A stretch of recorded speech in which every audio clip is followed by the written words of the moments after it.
Salut tout le monde. Aujourd'hui, on va insérer quelques données en utilisant le formulaire. Donc tout d'abord, on va utiliser cette version pour mieux manipuler tous les champs. Donc c'est ça le résultat.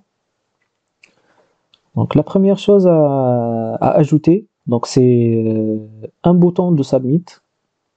Donc on peut l'ajouter soit dans le code PHP, soit dans la partie tweak.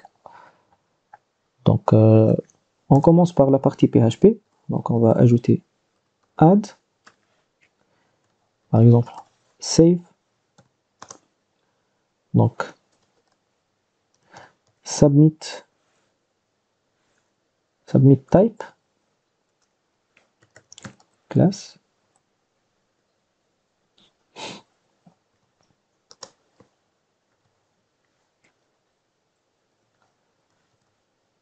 label. On va l'appeler add student. Donc j'actualise, c'est bon, on a un bouton ici. Et aussi on peut l'ajouter dans la partie tweak. Donc maintenant je pense que je vais travailler sur la partie tweak.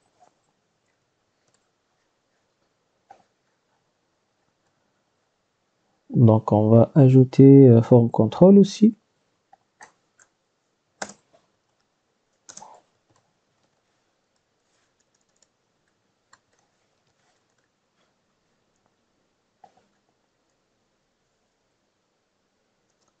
On va mettre un input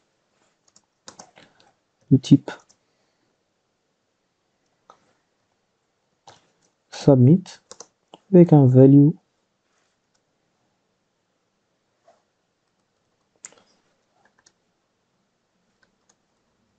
add student.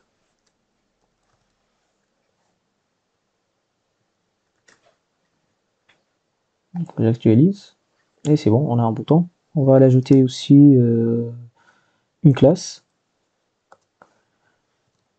btn primary.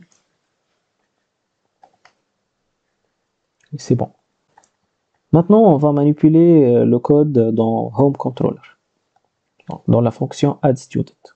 Donc tout d'abord, nous avons besoin de récupérer les données envoyées par le formulaire. Donc on va utiliser un request du composant HTTP Foundation. Donc request, on va utiliser celui-là, de la request.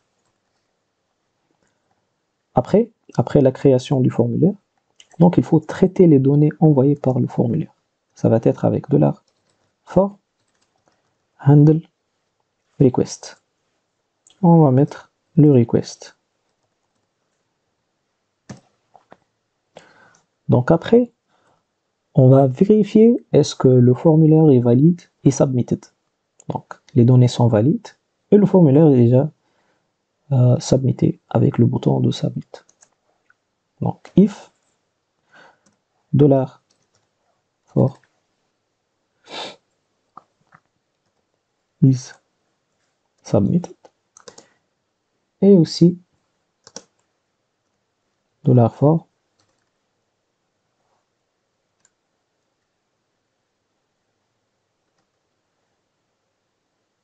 is valid.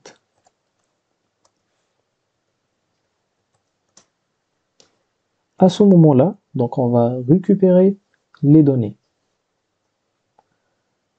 Par exemple, $student égale $for get data. Donc à ce moment-là, on a récupéré les données dans la variable student. Donc après la récupération, il faut insérer les données dans la base. Donc, pour celui-là, on va utiliser donc le manager registry de Doctrine $mr.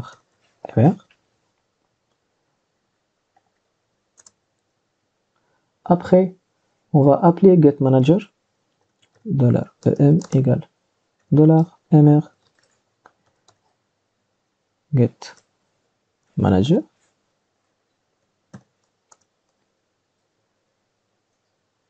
Maintenant, on va insérer les données.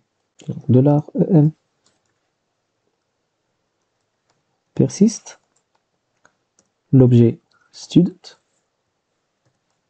et après $em flash pour l'insertion. Donc maintenant, on peut insérer les données du formulaire. Donc on va tester.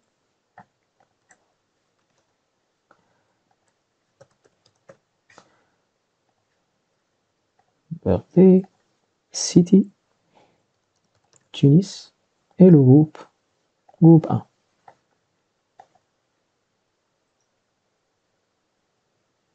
Donc ici, on va voir un problème. Car on a oublié un champ. On n'affiche pas dans le formulaire, mais on l'a mis dans la base de données en tant que nullable false. Donc maintenant, il a détecté déjà la date. Donc on a mis dans la table, le champ born at datetime mutable. Donc il faut changer cette partie, car on a mis datetime seulement. Donc on va changer celui-là par datetime type.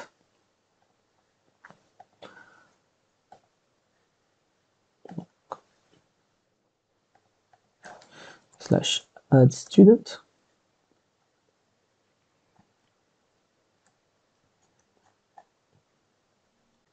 Donc, on a besoin de l'extension de for.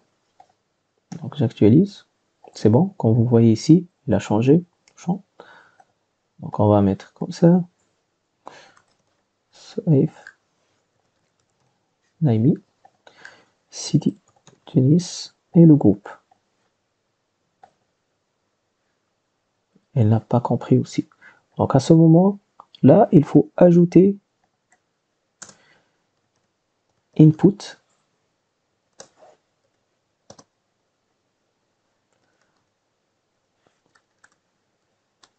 datetime immutable.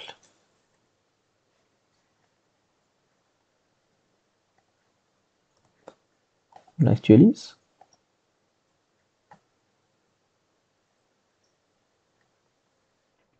Elle a passé directement à l'erreur suivante. Donc juste je retourne ici. Donc je refais le test.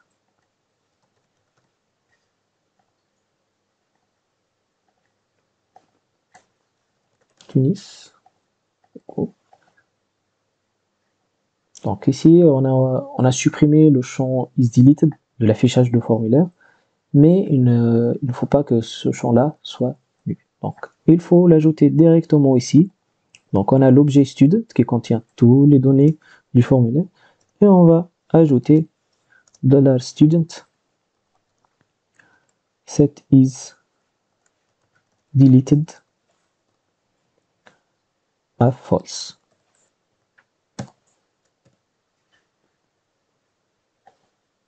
J'actualise. Donc on refait le test.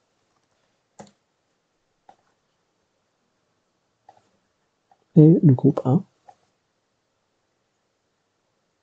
C'est bon. Donc il est affiché. Juste je vais ajouter quelque chose ici. Return.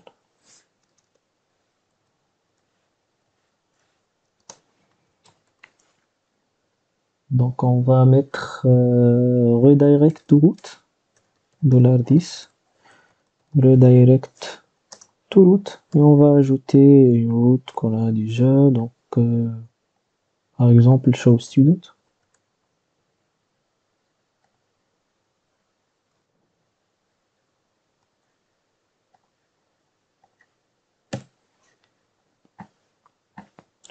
On va réajouter